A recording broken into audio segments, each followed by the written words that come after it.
Hi everyone, I welcome you all again on a new day with our daily The Hindu newspaper based MCQs. So let's start without wasting our time. First question for today is, which of the following correctly describes the constitutional position of the census of India? So to understand this, first understand a few things, that is कि census होता क्या है, ये तो आपको पता है ना, कि हमारा जो भी डेमोग्राफी होती है कि पॉपुलेशन एंड ऑल, वो सबसे रिलेटेड सेंसस होता है, बेसिक सी चीज़ है ना। अब मैं आपसे बात करूं तो census for the first time was conducted in 1872, लेकिन ये सेंसस नॉन सिंक्रोनस मैनर में हुआ था। इसका मतलब क्या होता है?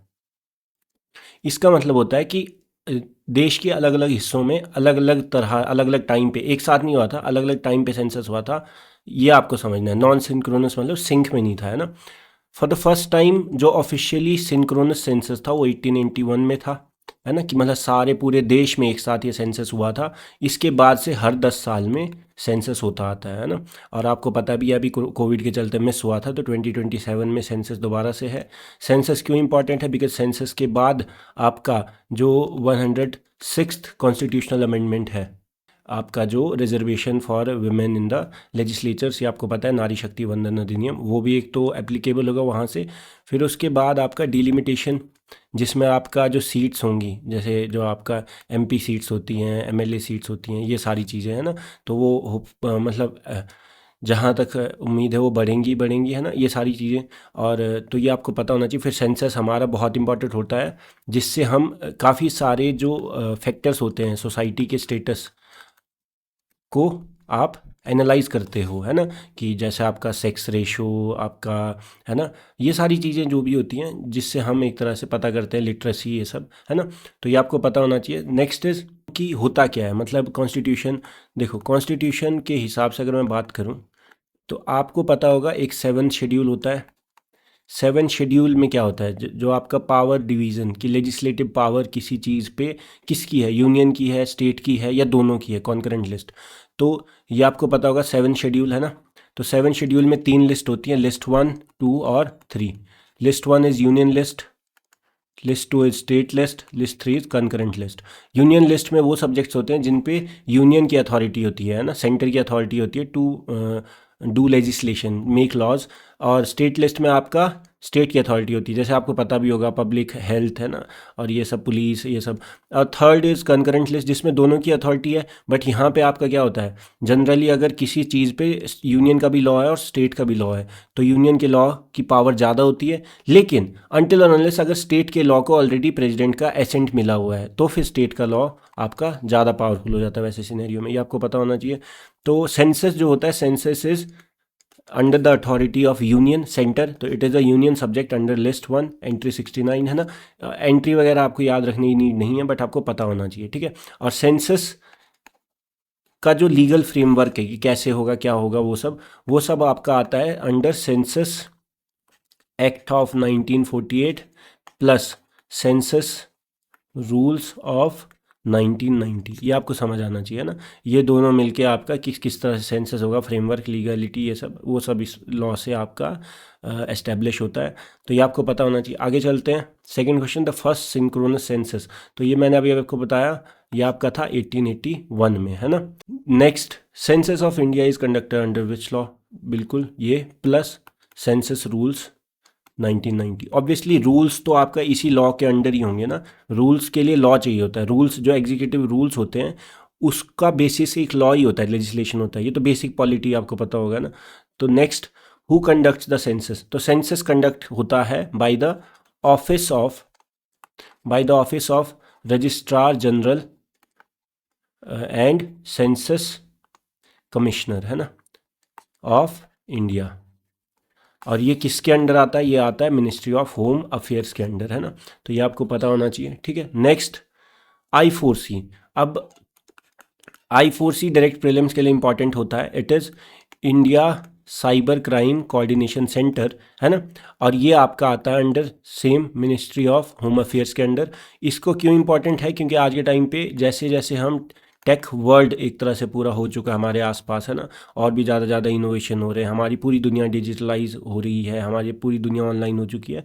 तो उसके साथ आपका साइबर फ्रॉड्स और ये सब जो कंसर्न होते हैं, है ना, जो भी आपका कंसर्न इससे रिलेटेड है, उन सब के लिए हमारा क्या है, I4C, जो कि आपका नेशनल लेवल पे जो साइबर क्राइम रिस्पॉन्स होता है उसका एक जो कोऑर्डिनेशन है उसको बिठाता है, मतलब overall the through the territory of India, है ना। तो ये आपको पता होना चाहिए, under ministry of home affairs. Next, who releases the IIP। अब ये तो मैं काफ़ी बार आपको बता चुका हूँ। IIP क्या होता है, देखो, इंडेक्स ऑफ इंडस्ट्रियल प्रोडक्शन, ये हमें बताता है कि हमारे देश में इंडस्ट्री का प्रोडक्शन का करंट स्टेटस क्या है, जिससे हमें पता चलेगा कि कंजम्पशन कैसा होगा, इकोनॉमी कैसी ग्रो कर रही है ना, और एम्प्लॉयमेंट एंड ऑल सारे फैक्टर्स इससे लिंक होंगे। इंडस्ट्री का प्रोडक्शन ज़्यादा होगा तो, है ना, और आपका इससे हम कंज्यूमर बिहेवियर भी प्रेडिक्ट कर सकते हैं फिर। और अगर मैं आपसे बात करूं तो IIP को रिलीज़ किया जाता है बाय NSO, जो कि अंडर आता है ministry of statistics and programme implementation. काफ़ी बार बता चुका हूँ इसलिए फास्ट बता रहा हूँ, है ना।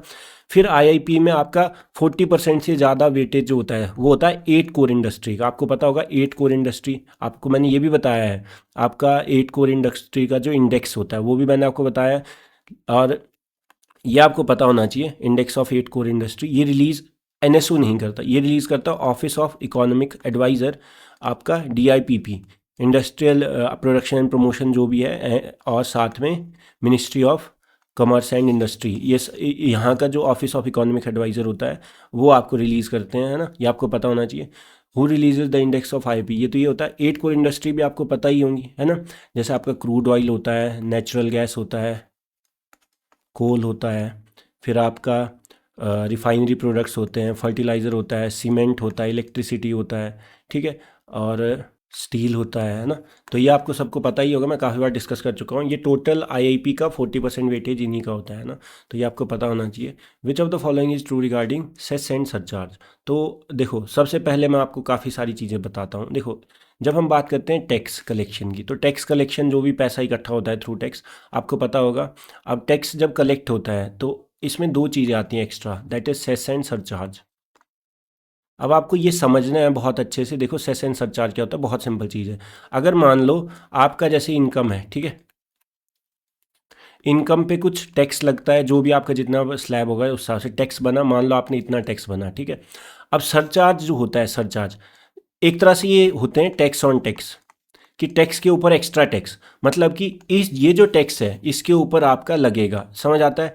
अब मैं आपको बताऊं तो जैसे सरचार्ज होगा तो जो भी सरचार्ज होगा वो इस पे लगेगा, ठीक है। और फिर आपका जो सेस होगा वो फिर आपका लगता है टैक्स प्लस सरचार्ज, मतलब कि जो फाइनल टैक्स होता है टैक्स प्लस सरचार्ज उस पर पूरा लगता है। ये आपको समझ आता है, ठीक है। तो लेकिन अब यहाँ पे एक छोटा सा डिफरेंस है, काफ़ी सारे पॉइंट। सेस, सेस आपका अगर मैं बात करता हूँ तो सेस लगता है टोटल टैक्स पे, टोटल टैक्स पे लगता है। उस टोटल टैक्स में आपका क्या आता है, टैक्स प्लस उस पर अगर सरचार्ज लगा हो, ठीक है। सरचार्ज लगता है सिर्फ आपका टैक्स पे, ठीक है, ये समझ आता है। अच्छा, सेस जो होता है, सेस होता है किसी स्पेसिफिक पर्पज़ के लिए, ईयर मार्किंग होती है। ईयर मार्किंग मतलब कि उसका स्पेसिफिक पर्पज़ होगा, कि हेल्थ के लिए, एजुकेशन से है ना, जैसे आपका। और सरचार्ज जो होता है, सरचार्ज का कोई स्पेसिफिक पर्पज़ नहीं होता, ईयर मार्किंग नहीं होती, ये आपको पता होना चाहिए।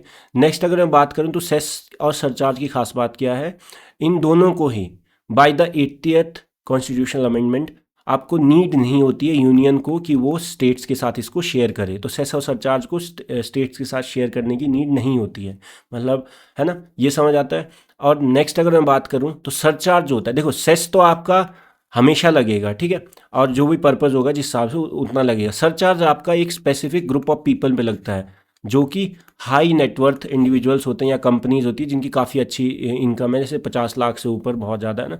तो फिर आपका सरचार्ज वैलिड होता है, मतलब कि नॉर्मल लोगों पे सिर्फ सेस लगता है, सरचार्ज नहीं लगता। ये आपको समझ आता है। तो काफ़ी सारे डिफरेंसेस, बेसिक इकोनॉमी आपको पता होगा। तो मैं आपसे बात करता हूँ, अच्छा, बेसिक सी चीज़, आर्टिकल 280 में क्या है, फाइनेंस कमीशन, है ना। और मैं आपसे क्वेश्चन पूछता हूँ, आपने आंसर देना कमेंट सेक्शन में, 279A में क्या है, और जो है वो किस अमेंडमेंट से आया था। देखो, ए मतलब क्या होता है, मैंने आपको बताया, कैपिटल लेटर किसी आर्टिकल के साथ है, मतलब वो एक रिसेंट अमेंडमेंट से आपका ऐड किया हुआ है, ठीक है, ये समझ आता है। तो आपको दो चीज़ें बतानी है, फर्स्ट 279A में है क्या, मतलब किस किस बॉडी की बात होती है, और सेकंड कि ये जो भी अमेंडमेंट था ये कौन सा कॉन्स्टिट्यूशनल अमेंडमेंट था, है ना, ये आपको समझ आना चाहिए, ठीक है। दो चीज़ें आपने कमेंट सेक्शन में करनी है अगर आप इस वीडियो को देख रहे हैं, और आपको पता है, नहीं पता है तो सर्च करके कर लो। उससे क्या होगा, मैंने आपको लास्ट क्लास में बताया था, ब्रेन जब एक्टिवली इन्वॉल्व होता है सर्च करने के बाद वो ज़्यादा याद रहता है ना। आर्टिकल 280 होता है फाइनेंस कमीशन। फाइनेंस कमीशन का काम होता है टैक्स डेवोल्यूशन सजेस्ट करना, बाइंडिंग नहीं होता बट सजेस्ट करना, ठीक है। यूनियन को सजेस्ट करता है कि आपके पास जो भी CFI में पैसा आया है, कंसोलिडेटेड फंड ऑफ इंडिया में टैक्स का पैसा आया, आप उसको स्टेट के साथ किस तरह शेयर करो। फिर ये आपका आपका अगर मैं बात करूँ काफ़ी सारे फैक्टर्स भी निकालते हैं जिस हिसाब से आपका परफॉर्मेंस देखी जाती है स्टेट्स की, उस हिसाब से उनको टैक्स बांटा जाता है। जैसे आपका वहाँ पे देखा जाएगा कि जेंडर गैप या मतलब लिटरेसी, ये सब अगर मैं बात करूँ पॉपुलेशन कंट्रोल कुछ भी, ठीक है। मतलब मैं आपसे बात कर रहा हूँ, ये हर फाइनेंस कमीशन के हिसाब से अपना अपना होता है ना। तो व्हाट वाज द ये आपका था under article 2 the finance commission recommends, तो division of tax revenues between centre and state. Simple सा question, what was the key effect of 80th, मैंने अभी बताया 80th कॉन्स्टिट्यूशनल अमेंडमेंट से क्या किया गया आपका, सेस और सरचार्ज को, जो आपका रेवेन्यू पूल होता है ना, जिसको आपका यूनियन क्या करता है, सेंटर क्या करता है, स्टेट के साथ शेयर करता है, उससे हटाया गया। मतलब कि सेस और सरचार्ज को ज़रूरत नहीं है कि वो शेयर करें, तो ये आपका यूनियन के पास है ना। तो removed cess and surcharge from the divisible pool, ये समझ आता है। नेक्स्ट इज संचार साथी ऐप। संचार साथी ऐप, फिर वही बात है, डिपार्टमेंट ऑफ टेलीकम्युनिकेशन ने सारी स्मार्टफोन कंपनीज को आपका ऑर्डर दिया है कि मार्च 2026 के बाद जो भी फ़ोन्स आपका प्रोड्यूस होंगे या जो भी फ़ोन्स आएंगे उसमें ये ऐप जो है वो एक तरह से इनबिल्ट होनी चाहिए, और ना ये रिमूव कर पाएँ ना ही उसको डिसेबल कर पाए, है ना, कैन नॉट बी रिमूव्ड और डिसेबल्ड, ऐसी ऐप आपको रखनी है। इसका फ़ायदा क्या, संचार साथी आपको मैसेजेस भी आते होंगे SMS के थ्रू, है ना, ये आपको पता होगा। संचार साथी का काम होता है कि आप क्या कर सकते हैं, IMEI ऑथेंटिसिटी चेक कर सकते हैं, सिम कार्ड आपके नंबर पे मतलब आपके नाम पे कितने हैं वो सब चेक कर सकते हैं। आपका फ़ोन अगर गुम हो जाता है तो आप उसका IMEI ब्लॉक कर सकते हैं, जिससे फ़ोन ब्लॉक कर सकते हैं।